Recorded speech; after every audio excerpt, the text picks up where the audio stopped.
नमस्कार, मेरा नाम हीना परवीन है और मैं DNYS यानी diploma and naturopathy and yogic science की अंतिम वर्षा की छात्रा हूँ।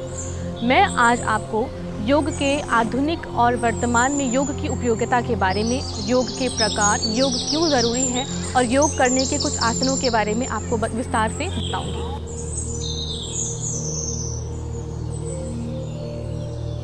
योग सिर्फ शारीरिक ही नहीं बल्कि उत्तम मानसिक स्वास्थ्य को प्राप्त करने में सहायता प्रदान करता है।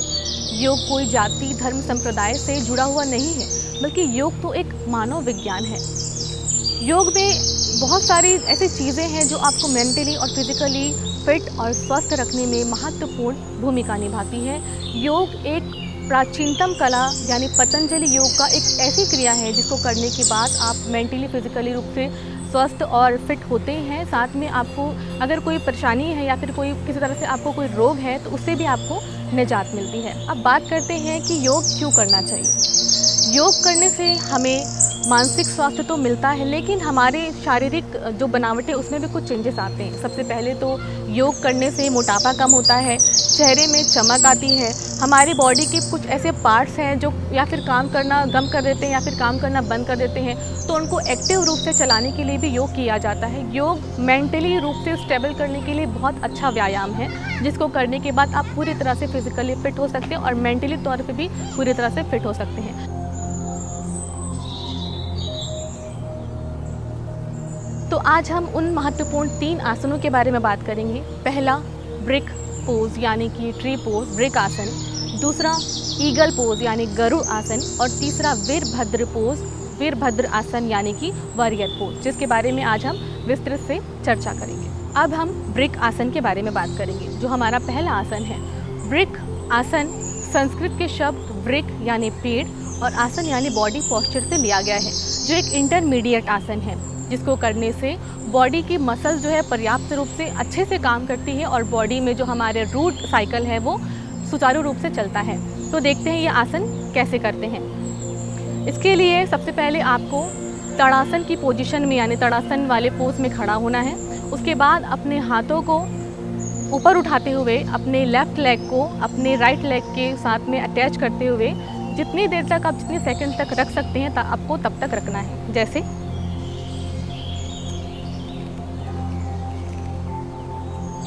आप जब तक इस पोजीशन में खड़े रह सकते हैं तब तक आप ये पोजीशन कर सकते हैं और अपने पैरों को बदल के भी ये पोजीशन कर सकते हैं। जैसे अभी हमने ये वाले पैर पे किया, अब सेम हम आपको ये वाले पैर पे करके दिखाएंगे।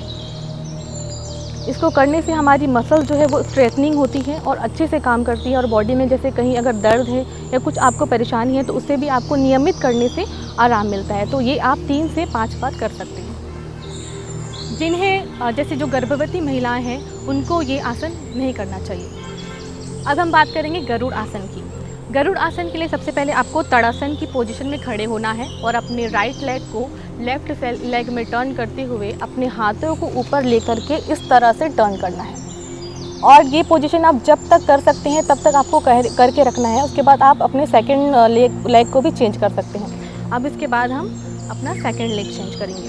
अब हम बात करेंगे हमारे तीसरे आसन यानी वीरभद्र आसन, जिसको वॉरियर पोज कहते हैं। नाम से ही साबित हो रहा है कि वॉरियर पोज यानी कि एक ऐसी पोज है, ऐसी मुद्रा है जो राजा के ज़माने में की जाती थी और उस टाइम से लेकर के इस टाइम तक ये प्रचलन इसलिए है क्योंकि इसको करने से आपके बॉडी के जो मसल्स होते हैं, लाइक आपके थाई, आपके हैंड्स और आपके हैंड्स जब ऊपर जाते हैं तो पूरे मसल्स जो है अच्छे से काम करते हैं और बॉडी में जैसे कि अगर पेन है या फिर आपको अकड़न जकड़न की समस्या है, कुछ तकलीफ है, तो आपको उससे आराम मिलता है। तो हम वीरभद्र आसन ऐसे करेंगे। सबसे पहले आप इस पोजीशन में खड़े होंगे और उसके बाद अपना जो राइट लेग है उसको टर्न करते हुए इस तरफ टर्न होंगे और उसके बाद में अपने हाथों को ऊपर ले जा करके इस तरह फोल्ड करके रखेंगे। जब तक आप कर सकते हैं तब तक आप इस पोजीशन में रहेंगे और इस योग के आसन को 3 से 5 बार लेग बदल के करना है। जैसे अभी हमने राइट लेग पे किया, अब सेम चीज़ हम लेफ्ट लेग में कुछ ऐसे करेंगे।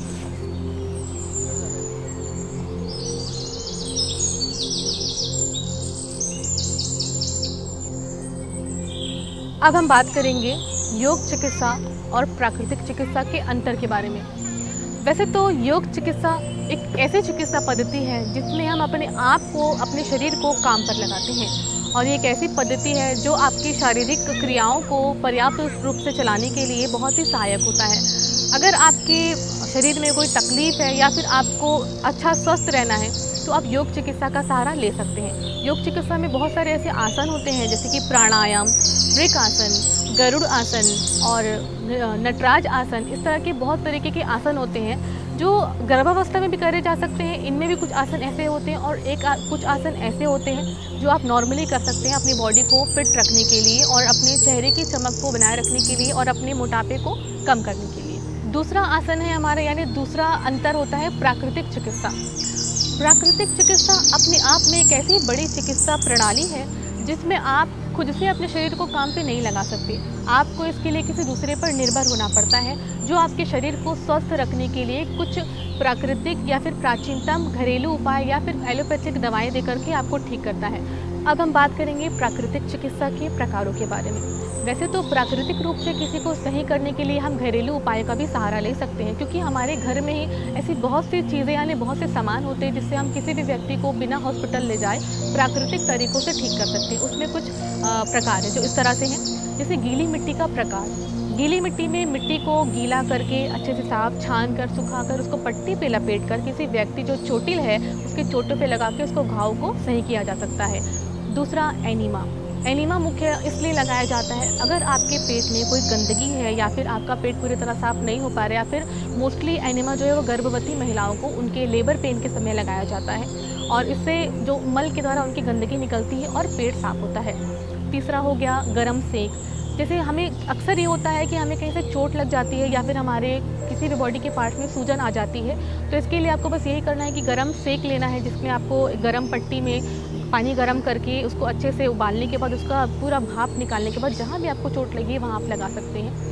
चौथा हो गया कटु स्नान।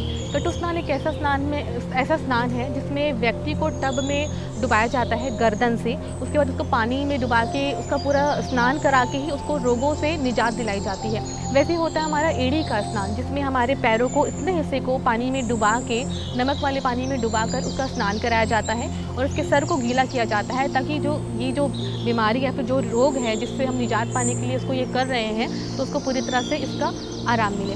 ऐसे बहुत सारे प्रकार हैं जिसको आप करके, जैसे कि एक हो गया कमर पट्टी का स्नान होता है। उसमें आप कमर में पट्टी रख करके किसी भी व्यक्ति को स्टूल या फिर चेयर में बिठा के उसके पैर को पानी में डुबाकर ये स्नान कराते हैं, जिससे उसको रिलीफ मिलता है और ये सारे प्राकृतिक चिकित्सा के अंतर्गत आते हैं। तो ये हो गया प्राकृतिक चिकित्सा और योग चिकित्सा में अंतर।